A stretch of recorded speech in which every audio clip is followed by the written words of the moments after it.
Bismillah. Assalamualaikum warahmatullahi wabarakatuh.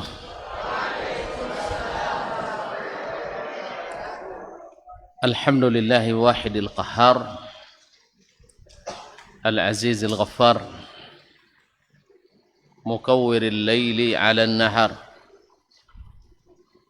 tabsiratan li ulil qulubi wal absar, wa'izatan li ulil nuha wal i'tibar.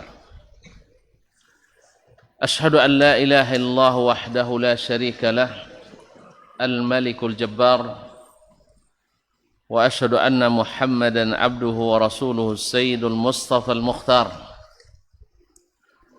sallallahu alaihi wa ala alihi al-athhar wa ashabihi al-qadati al-abrar والتابعين لهم بإحسان ما تعاقب الليل والنهار. أما بعد فأوصي نفسي وإياكم أيها المسلمون وأيتها المسلمات بتقوى الله عز وجل رب الأرض والسماوات، فإنه قد فاز المتقون. يا أيها الذين آمنوا اتقوا الله حق تقاته ولا تموتن إلا وأنتم مسلمون. معاشر المسلمين، معاشر المسلمات الحاضرين والحاضرات والمشاهدين والمشاهدات. Para alim ulama, asatizah dan para ustazah, para cerdik pandai, tokoh adat, tokoh masyarakat yang besar tak dipanggil gelar, yang tak bergelar tak disebut nama, jemaah Masjid Talha bin Ubaidillah radhiyallahu anhu di Pondok Pesantren Tahfiz Al-Quran Al-Madaniyah Tibun Kampar, ataupun yang menyaksikan di melalui media dimanapun berada, khususnya adik-adik dan anak-anak kami, santri dan santriwati Pondok Pesantren Tahfiz Madaniyah yang Masya Allah wajahnya cerah-cerah bahagia, nampak keinginan besar nak masuk surga. Semoga Allah mudahkan, amin. Bersyukur kita masih dipertemukan Allah, masih diberikan kuota untuk melanjutkan kehidupan ini. Mudah-mudahan kita tetap gemilang dan cemerlang, baik yang masih belia maupun di ujung usia. Kita nggak tahu siapa yang di ujung usianya, entah yang muda-muda ini cepat mati, entah yang tua.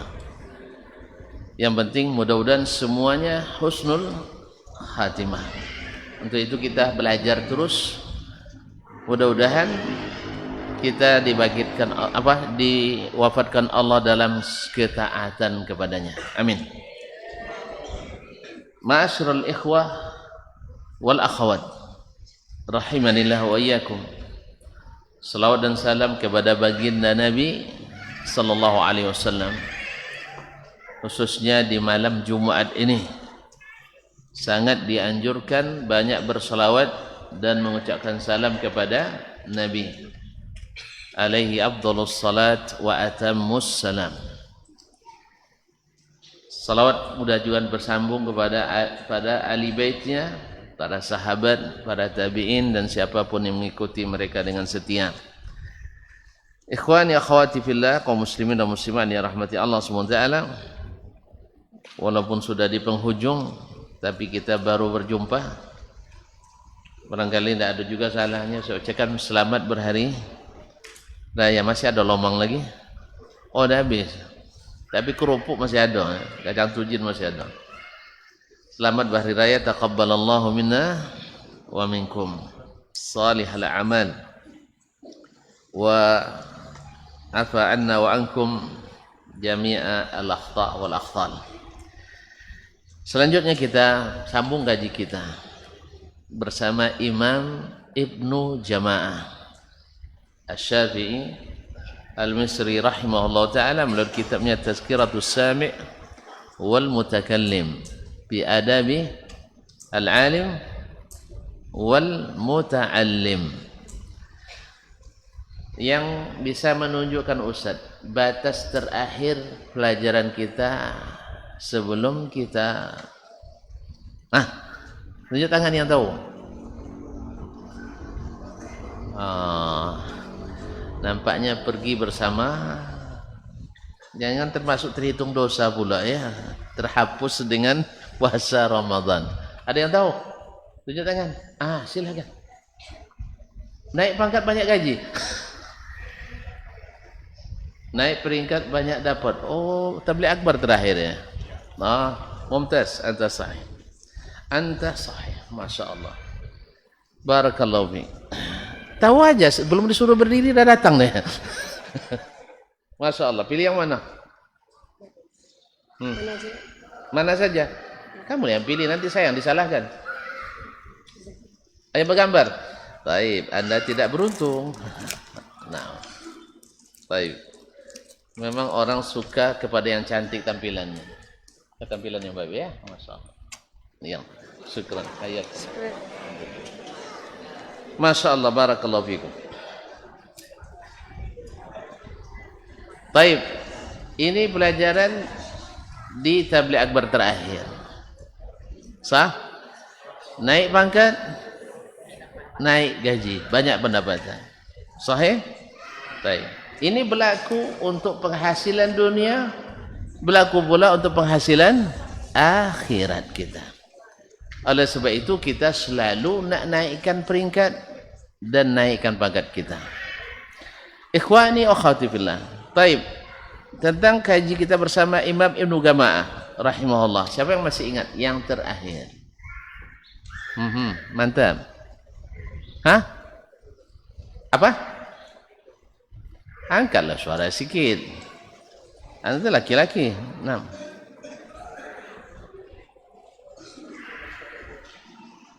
Adab yang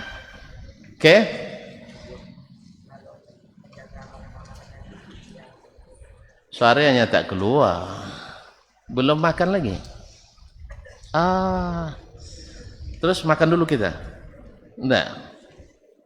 Adab yang ke-8. Sah?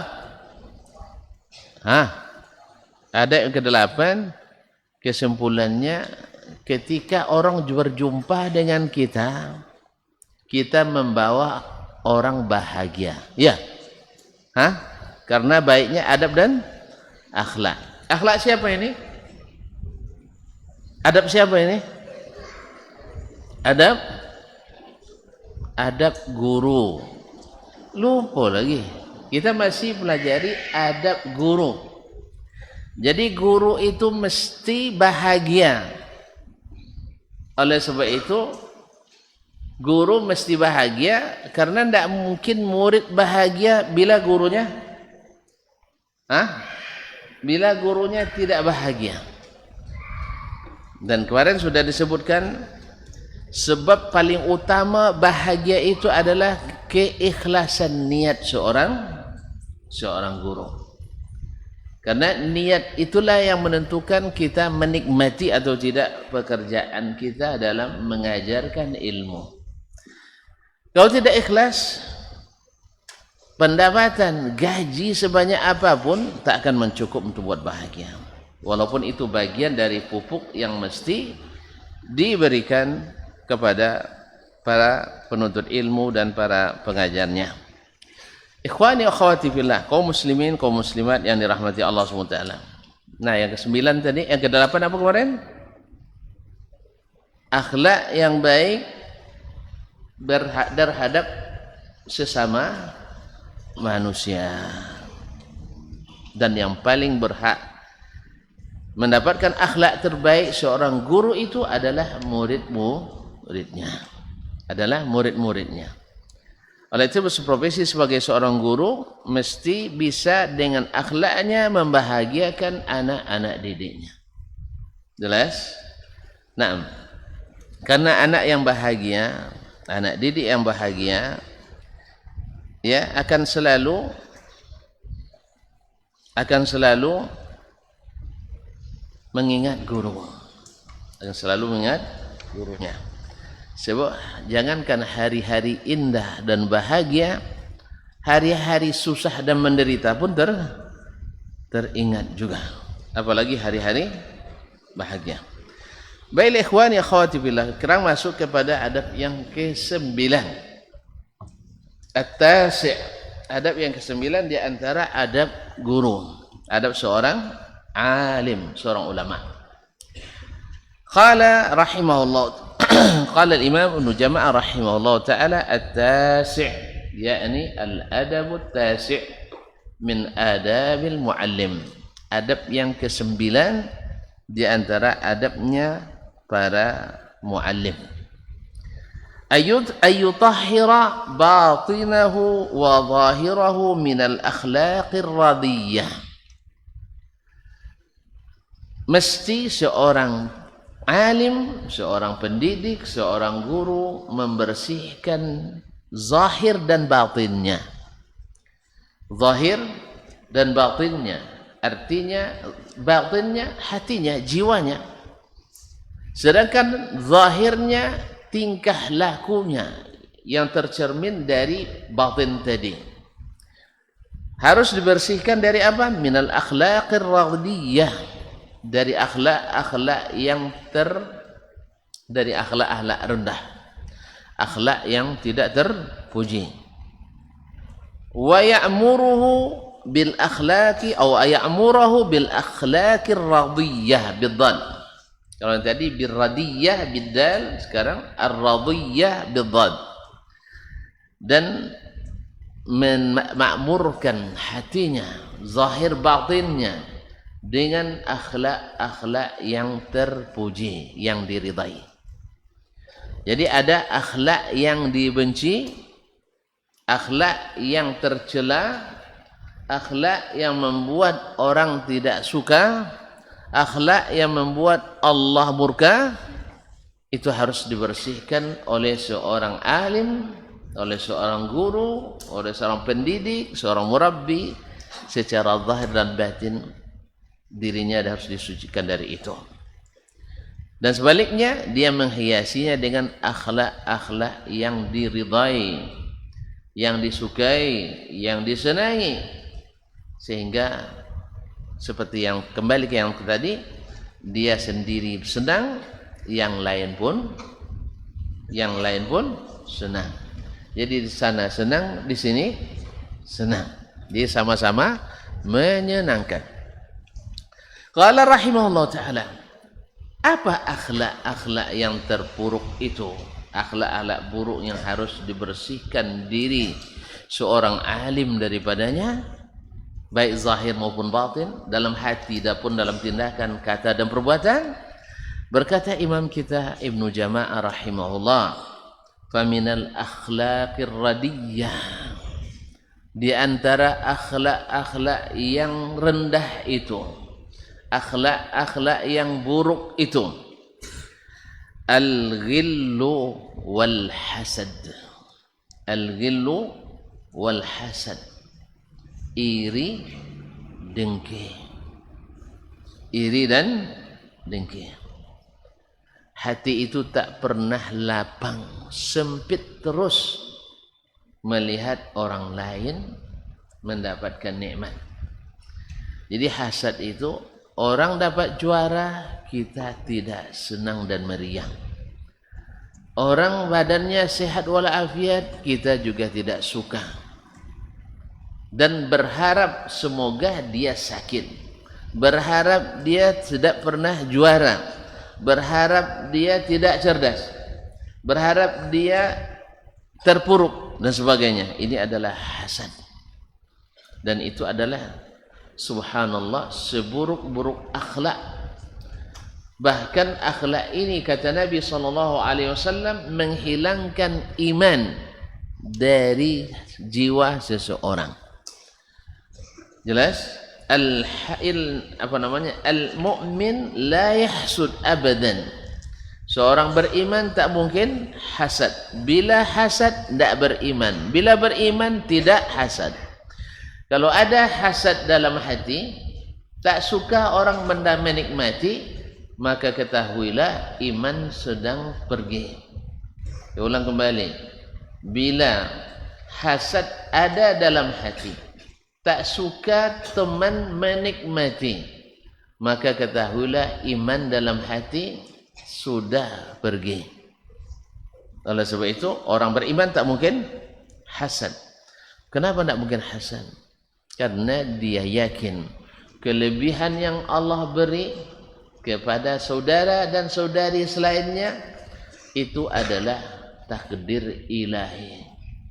Ketika kita tidak suka, seolah-olah kita protes kepada Allah, tidak setuju dengan takdir Allah tabaraka wa ta'ala. Ikhwani, la yaj'alullahu lirajul min qalbayni fi jawfihi. Seseorang tak mungkin memiliki dua hati dalam satu rongga dadanya. Yang tidak memandang ke sini tidak mungkin memperhatikan saya di sini. Ya, yang sibuk dengan yang lain takkan mungkin mendapatkan pelajaran ini. Ke sini mandangnya, jangan ke yang lain. Nah, coba menghadap ke sini, menghadap ke sini. Jangan menghadap ke kawan. Atau kita tuju kawannya ke depan dulu. Bisa gantikan Ustaz di sini? Bisa gantikan? Kalau bisa, saya duduk di situ. Saya lebih nyaman di situ duduk daripada di sini. Ada mau maju? Ada yang mau maju? Iyalah. Kalau enggak, tolong perhatikan ke sini, ya. Nah, enggak lama. Paling-paling sampai selesai aja. Sampai selesai aja. Cuman rusak kita, saya terganggu, antum tak dapat apa-apa. Ya, sama-sama rugi. Kalau tidak memberikan perhatian. Saya terganggu konsentrasi, kamu tidak bisa mendapatkan apa-apa. Oleh sebab itu lebih baik saya yang di belakang, saya yang duduk. Ya tak? Tidak apa-apa. Ada yang mau? Silakan. Saya duduk di situ. Lebih aman. Nah, baik kaum muslimin dan muslimat dirahmati Allah. Baik. Allah katakan, Allah tak jadikan dua hati dalam rongga dada kita.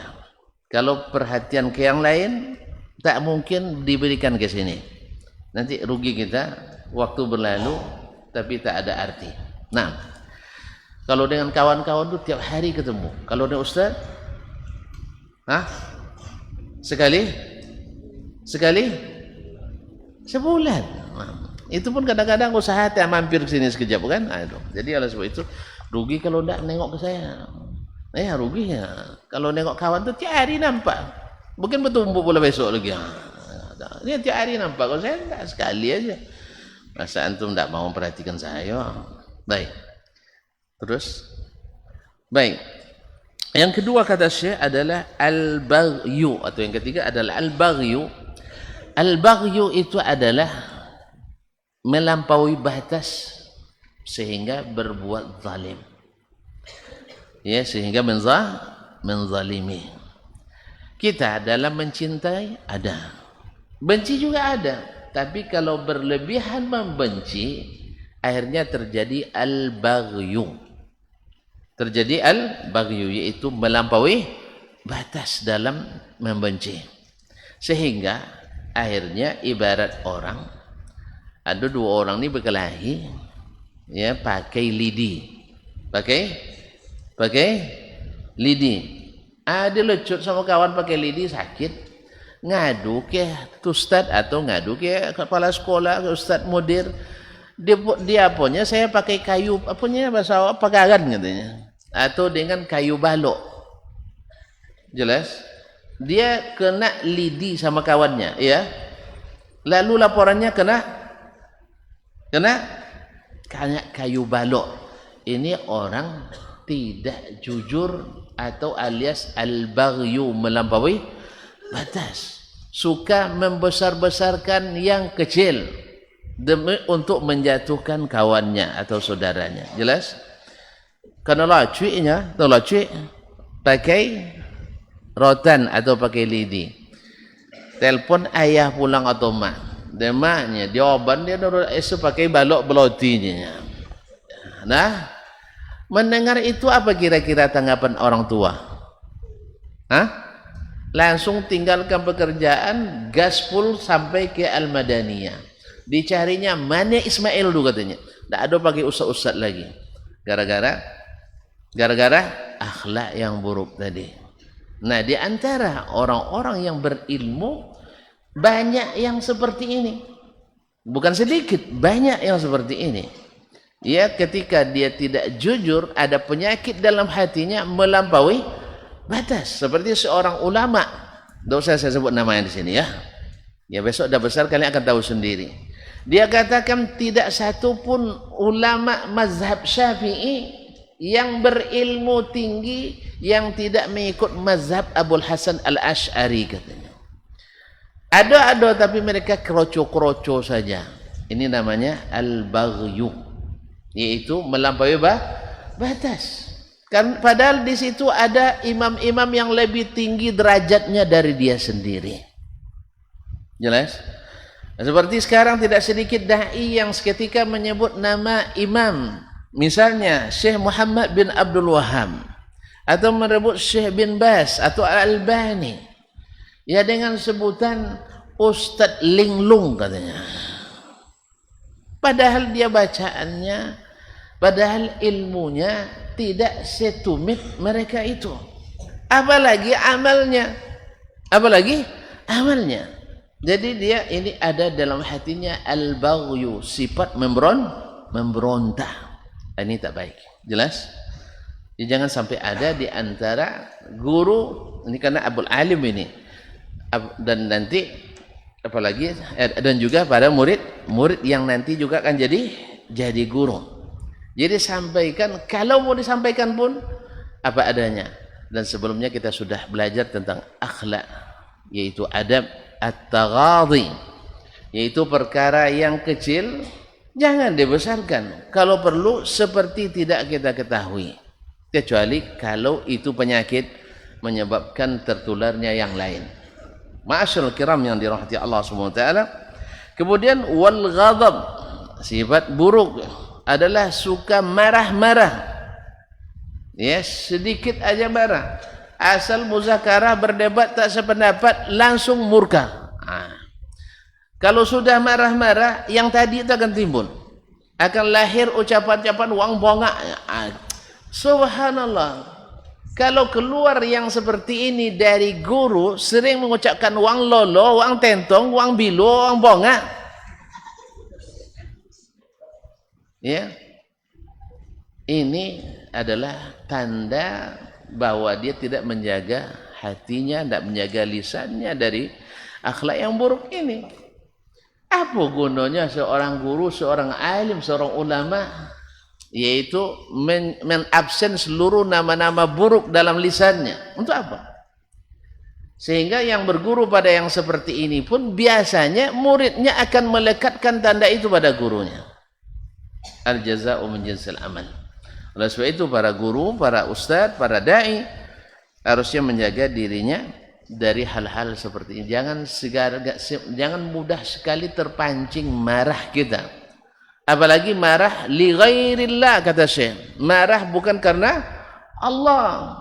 Beda marah karena Allah. Kita lihat orang membuat maksiat, kita marah, itu wajib. Tapi tidak, orang buat maksiat kita lewat. Ketika orang tidak membayarkan kita, tidak traktir kita, marah. Baru tidak traktir, orang traktir tidak wajib kan? Nah, tiba itu tidak kena kiki ibu ya turunnya. Apa sebab? Tidak dibayarkan saya. Memang antum kedatang di undangan dia. Antum kan tidak diundangnya. Tidak dia bayar atau tidak? Kalau dia bayar itu fadl, kalau tidak bayar tidak ada kewajiban. Misalnya, oleh itu jangan segera marah. Ma'asyiral kiram. Kemudian wal ghissu, dan dari sifat ghish yaitu menipu. Ma'asyiral kiram dirahmati Allah Subhanahu wa taala, Nabi alaihi salatu wassalam mengatakan man ghasyana falaysa minna. Orang yang menipu kami tidak masuk golongan kami. Gimana menipu? Kaum muslimin, orang yang tidak bertakwa dengan ilmunya, dia juga suka menipu dalam mengajarkan ilmunya. Dan ini jangan sampai ada pada seorang alim. Katakan ilmu itu sejujurnya, jangan menipu umat. Ya seperti yang dilakukan oleh ahli ahwa, orang-orang yang mengikut hawa nafsu, kadang-kadang sering menipu. Contoh, ya dikatakan olehnya Syekh Al-Albani mendhaifkan hadis dalam Sahih Bukhari.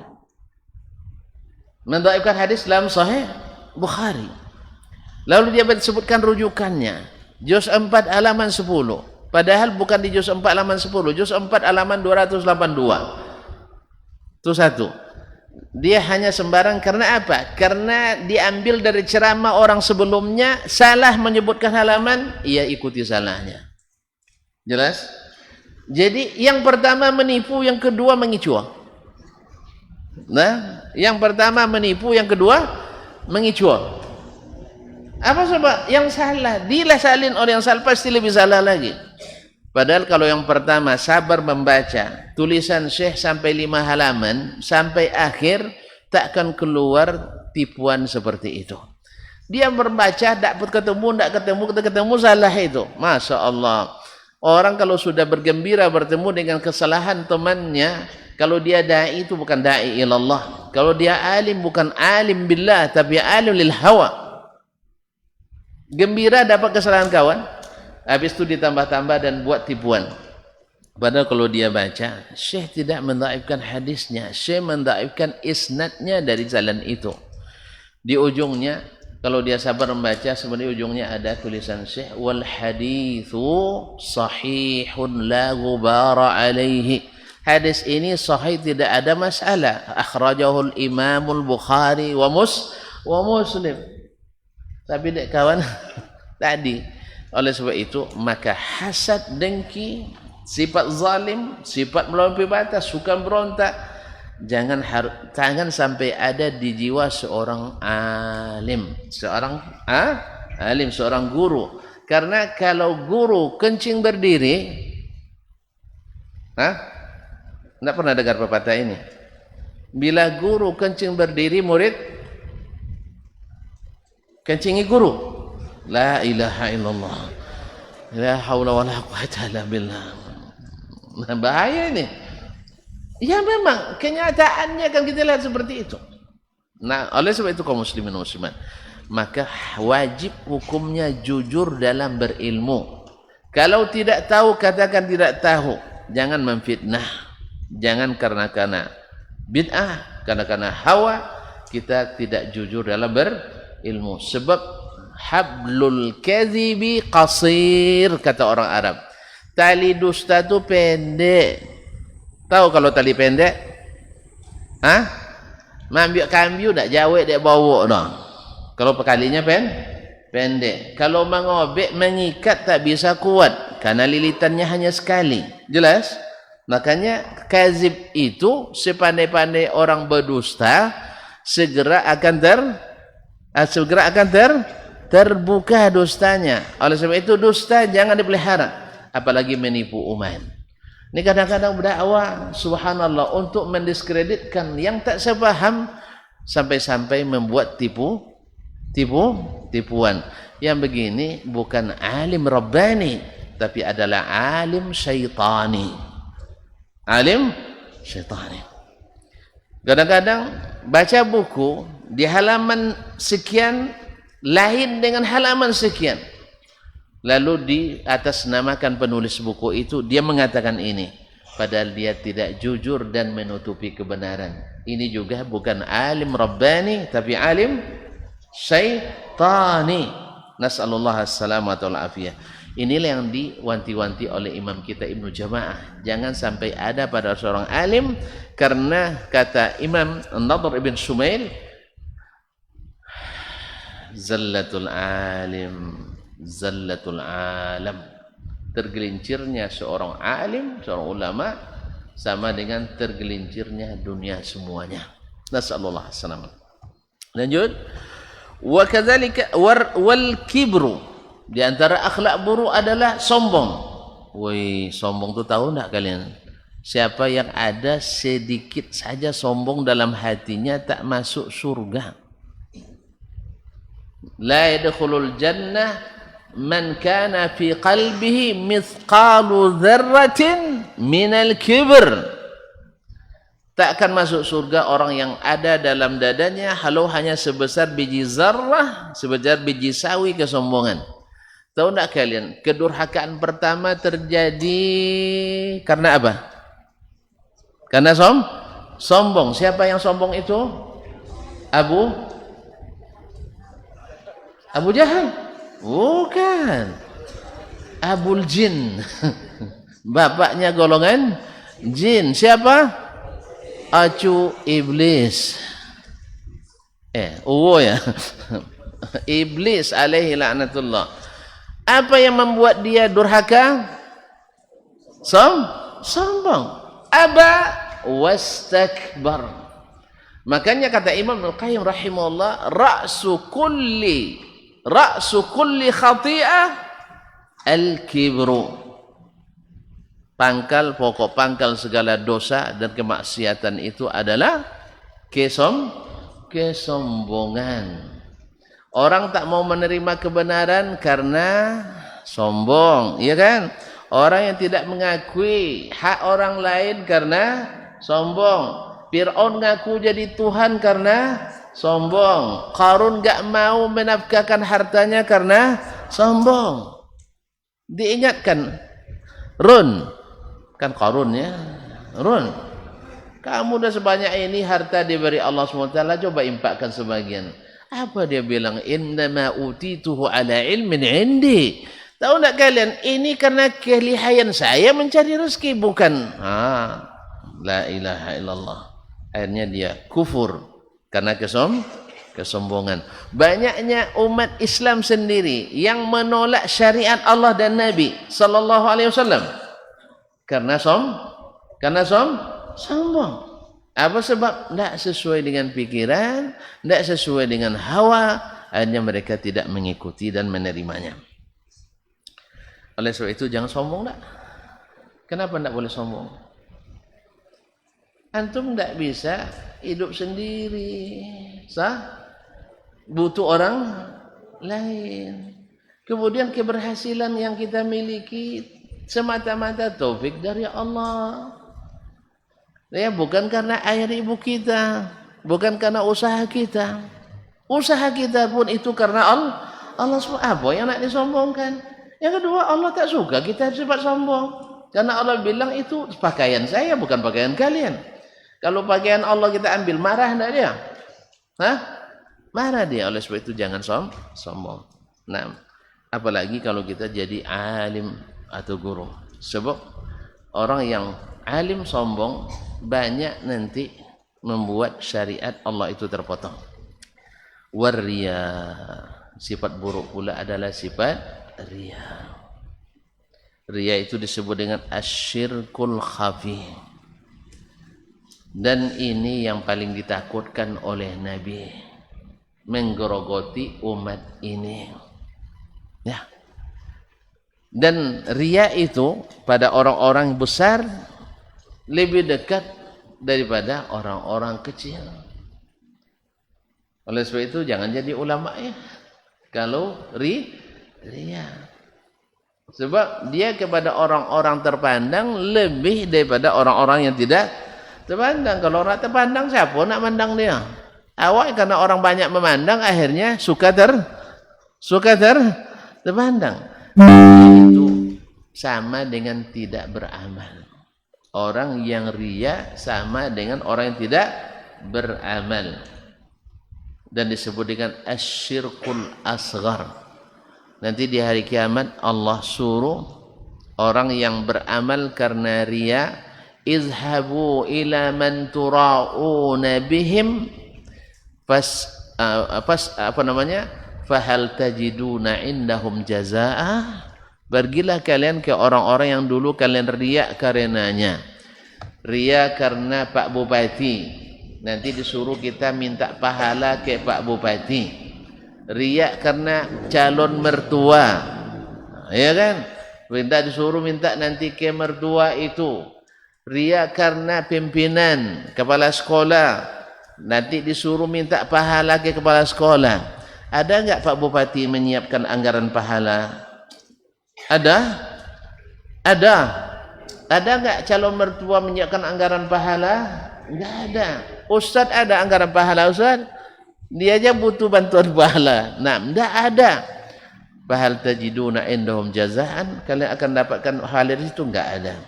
Oleh sebab itu gugurlah pahala orang-orang yang berbuat riya. Dan sebesar-besar riya itu adalah riya dalam mengajarkan ilmu. Riya dalam mengajarkan dan menuntut ilmu. Sebab apa? Ilmu itu besar sekali pahalanya. Sampai-sampai dikatakan Nabi, talabu ilmi sa'atin khairum min ibadati sanah. Menuntut ilmu sesaat lebih baik daripada beribadah sunat setahun. Makanya Ustaz tadi saya katakan, perhatikan sini, sebab apa? Yang kita lakukan ini lebih baik daripada kalian solat sunat dari maghrib tadi sampai isya, ya, solat sunat terus setahun lamanya, lebih baik menuntut ilmu sesaat ini. Itulah makanya menuntut ilmu itu ringan apa berat? Menuntut ilmu ringan apa berat? Hah? Berat. Makanya pahalanya besar. Kan tadi tambah kerja tambah kerja tambah upah, tambah gaji. Semakin berat pekerjaan kita, semakin besar pahalanya. Makanya rugi orang yang tidak perhatian, yang tidak fokus dalam menuntut ilmu. Karena telat sedikit saja berkurang sekian banyak pahala. Coba bayangkan, duduk sesaat menuntut ilmu lebih afdal daripada ibadat sunat setahun. Coba bayangkan, kalau antum melengong 5 menit, berapa hilangnya itu? Sesaat dibanding setahun. Setahun berapa jam? 5 jam. Setahun berapa jam? Kali aja 365 kali 24. Lama. Yang jelas banyak hilangnya. 2 menit kita melengong, 2 menit itu sama dengan berhari-hari, mungkin berminggu-minggu. Oleh sebab itu rugi orang yang main-main dalam menuntut ilmu. Baik. Oleh sebab itu riya harus jauh dari seorang alim. Nah, seperti kata Syekh, wal ujbu, demikian pula ujub. Tahu ujub?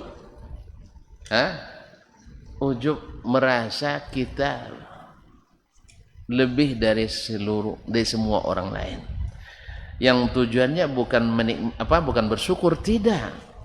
Artinya kita takkan pernah merasa ada yang bisa menyaingi kita. Kita yang paling hebat. Dan ini berakibat, ini sudah terlihat banyak di antara orang yang berilmu karena ujubnya tinggi, tidak bisa menerima kebenaran dari siapapun. Apa sebab? Karena dia lebih hebat, karena dia lebih alim, karena dia lebih paham, karena yang lain itu semuanya tidak paham, dia sendiri yang paham. Bayangkan, dia sendiri lain pahamnya, orang lain semuanya sama pahamnya, yang semua itu salah gara-gara dia sendiri, seolah-olah dia adalah seorang nabi. Nah, ini tak boleh ada dalam diri seorang alim, apalagi seorang muta'alim. Kita seperti kata Imam Asy-Syafi'i rahimahullah. Imam Asy-Syafi'i, kenal Imam Syafi'i? Kalian sayang sama Imam Syafi'i? Tidak sayang. Hah? Sayang sama Imam Syafi'i? Iya. Beliau mengatakan, saya tak pernah menemukan seorang pun ulama yang menguasai seluruh sunnah Nabi. Ya, tidak ada satupun yang menguasai seluruh sunnah Nabi Sallallahu Alaihi Wasallam. Karena yang menguasai seluruh sunnah itu hanya Nabi Sallallahu Alaihi Wasallam. Kalau ada ulama sama pula dengan Nabi, sama dia dengan Nabi, berarti dia maksum seperti Nabi Sallallahu Alaihi Wasallam. Oleh sebab itu adalah di sini sebesar-besar dalil yang mengatakan bahwa tidak wajib secara mutlak mengikuti satu orang ulama. tapi wajib secara mutlak mengikuti seorang Rasulullah sallallahu alaihi wasallam. Apa sebab? Yang menguasai seluruh ilmu Islam itu secara mutlak hanyalah Rasulullah SAW, sedangkan selainnya diberikan sebagian besar, dibagiankan setengahnya, diberikan sedikit, dan seterusnya. Oleh sebab itu tak seorang alim pun maksum.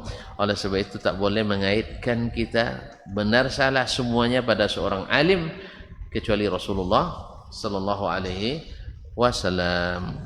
Masya Allah, begitu cepat waktu berlalu, tapi harganya sungguh tinggi di depan Allah Taala. Kita azan dulu, selepas azan kita sambung sampai kalian paham. Nah kalau gitu cepat aja tunjukkan kalian sudah paham insyaallah taala. Baik, Ustaz.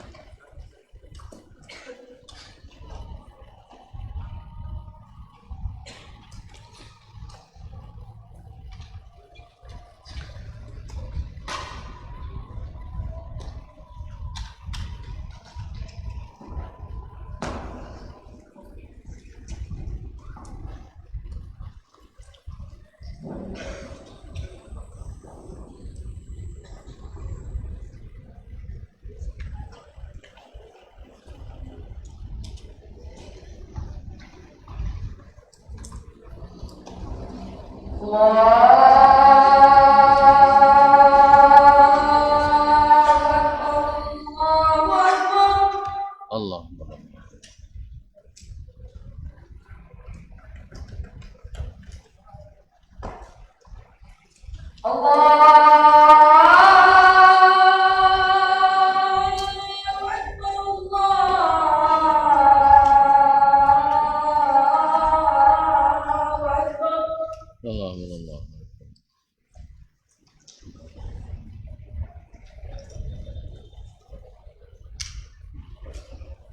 Asyhadu an la ilaha illallah.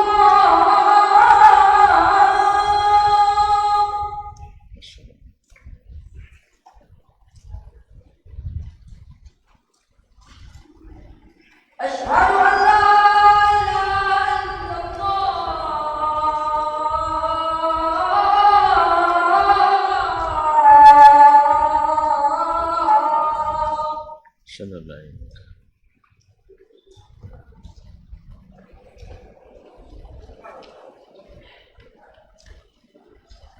Asyhadu anna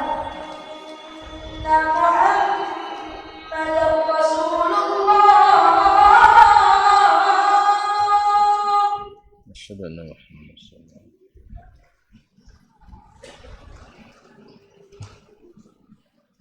Asyhadu anna Muhammadar Rasulullah.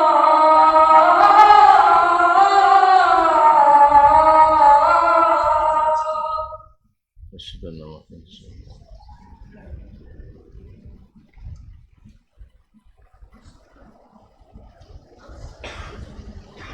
Hayya 'alas salah.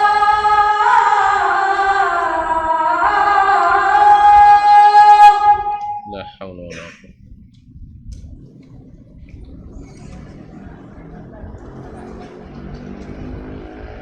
Hayya 'alas salah.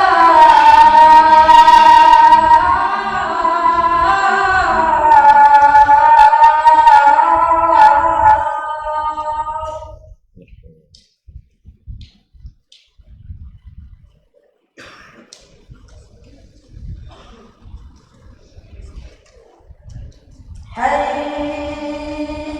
'alal falah.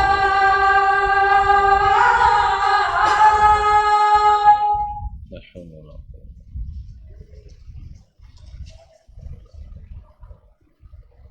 Hayya 'alal falah.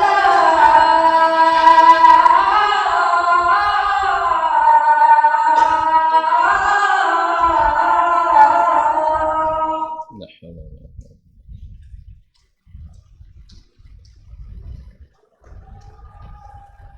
Allahu Akbar. Allahu Akbar.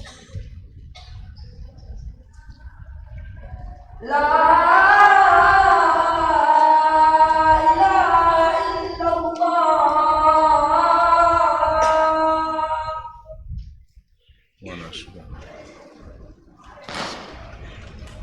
salatul qa'im.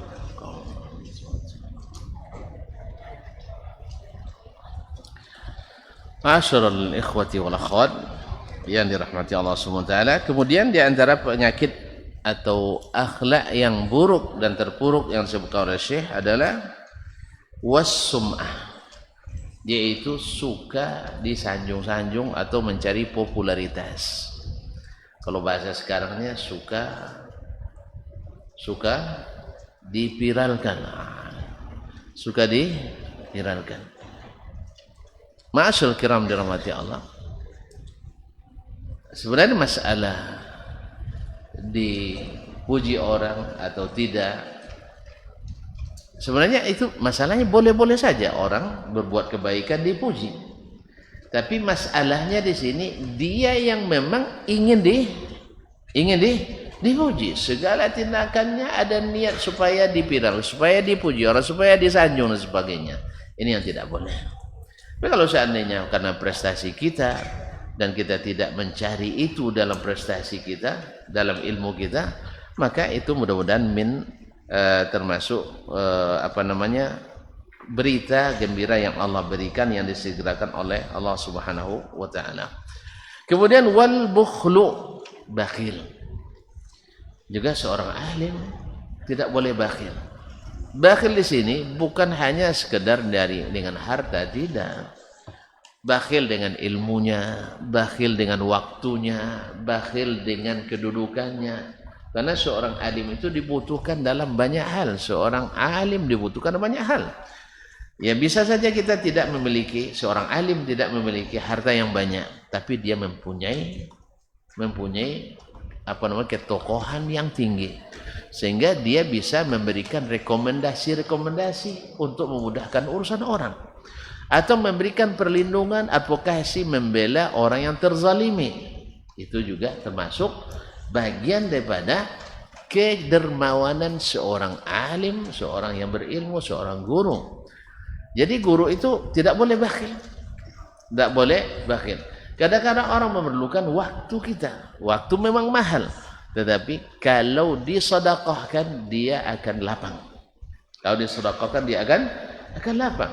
Karena tidak sedikit, karena kita dermawan dengan waktu kita, yang banyak tidak cukup, tapi yang sedikit selesai. Ya banyak waktu, tapi kalau tidak disedekahkan, tidak cukup waktu itu. Semua kita selalu mengatakan waktu tidak cukup, sah? Tapi kalau Allah berkahi, maka waktu itu akan sangat terasa berguna.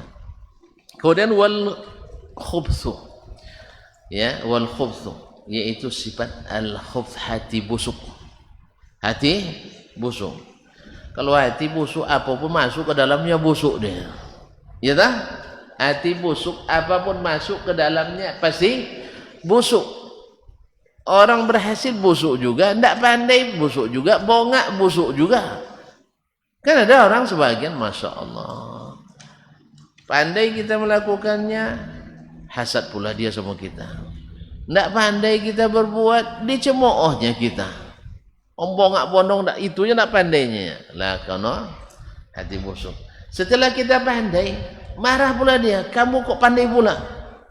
Ini gara-gara hati yang busuk. Seorang alim, seorang penuntut ilmu tidak boleh berhati busuk. Karena tidak ada yang harum yang busuk, kan tidak ada yang harum ya. Ya, tidak ada yang sehat yang busuk itu. Kemudian wal batar sebenarnya sama dengan al-kibru. Cuman al-batar ini lebih dekatnya kepada menolak atau menerima kebenaran. Ya, al-bataru, al-kibru batarul haqqi wa ghamtun nas, yaitu yang benar pun dah jelas-jelas dia tolak juga. Nah, ini seorang alim kalau berakhlak seperti ini tidak akan mempan kepadanya nasihat, tidak mempan kepadanya tambahan ilmu. Karena apa? Karena yang jelas baginya tidak diterima, apalagi yang tidak jelas. Kemudian wat tamak. Nah, tamak itu tamaknya lobo. Kalau bahasa kitanya congok tahu congok cendawawo, tahu bawa? Hah? Kalau ada congok pasti cendawawo. Pernah kalian tengok bau? Hah? Salah satu sifat menonjol bau tu macam apa? Pangku nyenyen. Wak bay makan kono kunyenyen juga deh. Tahu kunyenyen? Kena cibir. Wak mandinnya kena cibir juga. Wak bawa cito kono cibir. Itulah sifat bau. Bau itu saking congoknya dulu Ustaz tidak paham. Orang membuat tamsil orang bakal orang tamak itu seperti monyet, seperti bau, seperti beruk. Sampai suatu hari saya pergi ke tinggiran tinggi Hada di Taif. Ustaz pernah Ustaz ya? Banyak bau situ kan? Ya di awal kami sampai dia sedang berduaan. Entah istrinya, entah selingkuhan, tidak tahu. Anaknya sedang main di situ. Pas diberi pisang, diambilnya pakai tangan tak kiri, tak kanan lupa saya. Ambil lagi tangan yang lain. Kasih lagi, ambil sama kaki. Kasih lagi, ambil. Nah, dia perutnya begini, sampai pakai mulut. Pas datang kekasihnya tadi, lari dia. Tidak mau dia ngasih. Oh, ikut ya, congok, condoh bau rukasan. Ya, man an wahad dalam bahasa hadisnya ndak mau mambai tapi mengawi-tawi. Jalannya mengawi loju, mengalun ndak mau. Itulah bau rupanya. Jadi kalau ada orang yang tamak dan bakhil disebut condoh bau. Lah, jangan sampai ada seorang alim sifatnya condoh bau. Jangan sampai tamak. Kalau orang berkeinginan itu biasa. Iya kan? Kita ingin punya gelar. Misalnya setelah dapat SAG nak dapat gelar MAG misalnya. Walaupun dipelesetkan orang kadang-kadang. Ini gara-gara kita juga kadang. Iya, SAG kadang dipeleset orang. Sama LC kan dipeleset orang juga. LC lucu katanya. Iya. Kalau anak saya bilang dulu leci katanya. Nah, karena yang leci, saya bilang kepada panitia kalau bikin nama saya pakai gelar LC jangan hilang. DR boleh hilang, MA boleh hilang. Soalnya DR itu durian. MA mangga. Durian dan mangga bisa didapat di mana saja. Tapi kalau leci tak dapat kecuali di luar negeri. Kalau sebab itu LC jangan sampai lupa ya. Ini ada LC? Nah, ada. Bagus itu. Andainya DR tidak ada, saya tidak marah. Durian ada berserak di mana-mana. MA tidak masalah. Mangga ada di mana-mana. Nah, itu kepanjangan anak saya. Ada yang mengatakan LCSAG sedang ada gangguan katanya. Itu bahaya, jangan. Makanya buktikan kita tidak sedang ada gangguan. Ada lagi pelesetan MAG masih ada gangguan katanya. Itu di Jawa dulu saya dapatkan kejangan. Supaya tidak dipelesetkan, LC jangan dipelesetkan, MA jangan dipelesetkan. Agar dijaga gelar itu. Dijaga gelar itu. Kalau kita sarjana agama harus nampak bahwa kita tuh sarjana. Ya. Kalau ada masjid di kampung tuh kita penggerak sholat berjamaahnya minimal. Ya. Kalau bisa juga penggerak majelis ilmunya. Kemudian jana awak lo penggerak orang tino orang jantan men polimo samo lah. Itu kadang masalah. Tino jantan main polimo sama-sama. Yang ikut nampak laki dia main. Yang ikut nampak bini dia main. Tiba rumah babanta dua keluarga. Gara-gara main poli. Siapa pelopor tadi? Nah itu masalah. LC. Allah musta'an. Atau SAG. Tolong dijaga itu. Jangan jadi pelopor. Apalagi buat musik malam pulang. Mau undang DJ. Tahu DJ-nya Kak Dija. Kak DJ, Allah musta'an. Apalagi sampai begitu, kita pula bahagian dari dalamnya. Na'udzubillah, akhirnya dipelesetkan orang. Supaya gelar ini jangan sampai dipelesetkan orang, jaga nilainya. Karena kita sarjana agama. Sarjana tuh tinggi tuh, kita kan tamat sini dapat sarjana? Enggak kan? Sekolah tinggi, sekolah agama tinggi, universitas yang bisa mengeluarkannya. Berarti seorang alim agama, seorang alim ulama. Oleh sebab itu tolong dijaga gelar itu kalau kalian sudah dapat nanti. Bagi kami yang sudah dapat, doakan supaya bisa menjaga gelar durian, leci, mangga ini. Nah, alhamdulillah bergizi semua tuh. Durian menaikkan asam urat. LC menaikkan gula darah. Allahumma musta'an. Kaum muslimin dan muslimat dirahmati Allah. Kemudian sudah tamak tadi, loba ya, tamak ya, jangan sampai tamak. Ya kalau bisa kaum muslimin, kalau bisa seperti Nabi alaihissalatu wassalam. Kalau pas urusan berbagi, beliau paling terakhir. Iya nak? Kalau ngajak orang makan bersama-sama, beliau yang makannya terakhir dulu, baru yang lain. Ingat ketika dalam perang Ahzab, Jabir bin Abdullah radhiyallahu anhu melihat Nabi kelaparan dengan sahabat-sahabat sampai mengikatkan batu ke perutnya, saking laparnya mereka. Terlihat oleh Jabir bin Abdullah. Jabir pulang ke rumah, dek sama istrinya, ya ada enggak makanan? Kata istrinya ada satu cupak tepung ya sekitar 1 liter 4 tekong lah lebih kurang.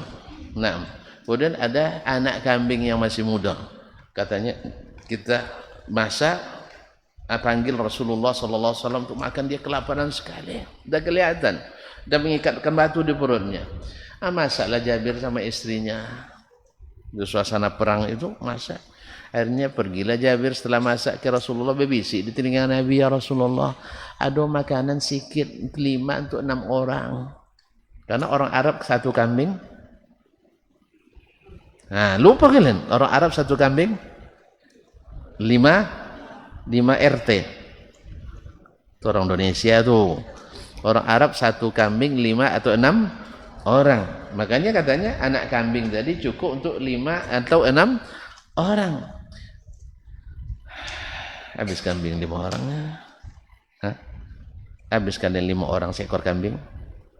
Habis sekali makan. Kalau betul saya pesankan. Iya. Taib. Kalau kita 1 ekor kambing 5 RT. 5 RT. Nah, usyahid Nabi SAW mendengar ada makanan, beliau bergembira, lupa sama laparnya dia. Ingat laparnya sahabat. Akhirnya dia panggil, ayyuhan nas, ghada'ukum inda Jabir. Kita makan siang di rumah Jabir. Berapa orang yang diundang? 1.600 orang. Makanan tuh 6 orang. Tentu bingung Jabir. Bokojo-kojonya pulang. Iya. Kelangan tapak dia berjalan berlari ke rumahnya, sampai di rumah dek musibah, kata, wah kenapa? Rasulullah mengundang seluruh pasukan ke sini. Ya mengapa bilang tadi, katanya. Ya saya bilang tuh 5 atau 6 orang, diumumkannya ke seluruh pasukan. Kata istrinya, tenang saja bang, kalau Nabi yang mengundang itu urusan dia, kan bukan kita yang mengundang. Kita mengundang Nabi dengan sahabatnya 6 orang.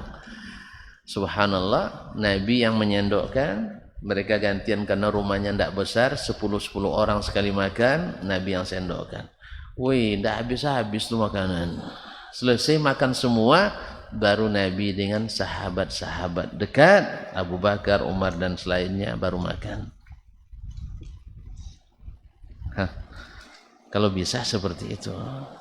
Jangan tamak ya. Jangan tamak. Kalau bisa, kalau tidak minimal sama-sama makan. Ini kadang-kadang sebagian entang-entang kita pejabat tinggi atau petinggi di suatu tempat, lalu yang lain-lain tidak diajak makan. Tidak, diajak kaum muslimin dan muslimat dirahmati Allah SWT.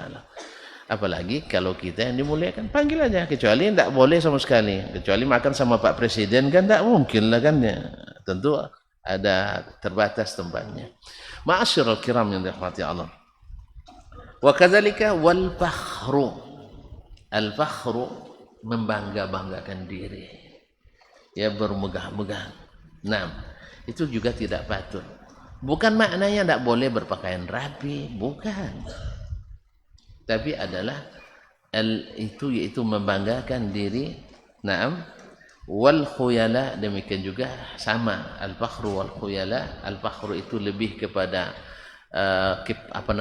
kedudukan dan harta benda, sedangkan khuyala itu lebih pada sikap dan cara berlaku. Nah, khuyala. Taib wa tanafus di dunia, berlomba-lomba memperebutkan dunia. Maksudnya, jadi tidak pas lah. Ya, ada jabatan duniawi, ulama berebut, boleh tak? Hah? Tidak masuk akhlak yang terpuji. Apalagi sampai lo kasus ke pengadilan kadang, itu lebih tidak terpuji lagi. Jabatan ulama itu bukan jabatan politis. Jabatan ulama itu bukan jabatan seperti jabatan partai atau ormas. Jabatan ulama itu kedudukan yang didapat dengan prestasi, bukan dengan tim sukses. Kalau pakai tim sukses terjadi perlombaan tidak sehat. Apalagi kalau main sogok-sogokan pula.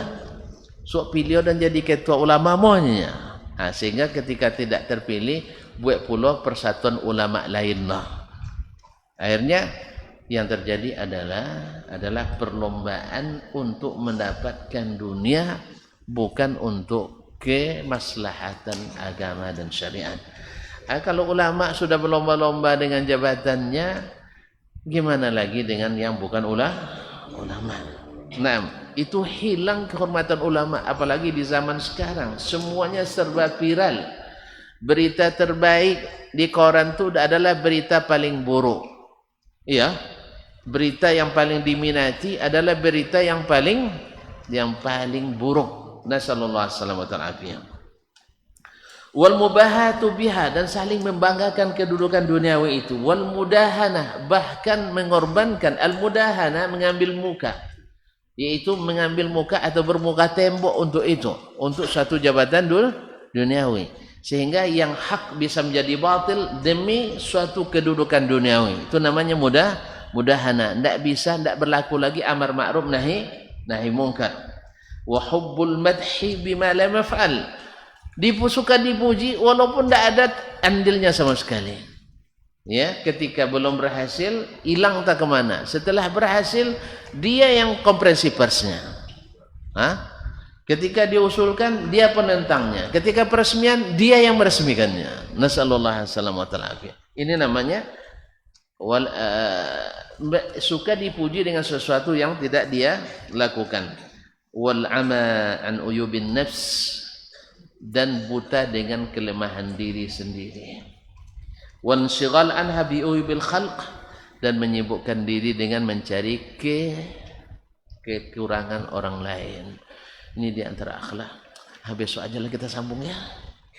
Ini akhlak-akhlak buruknya semuanya risau kita, sempit kita dengarnya. Besok kita sambung ya.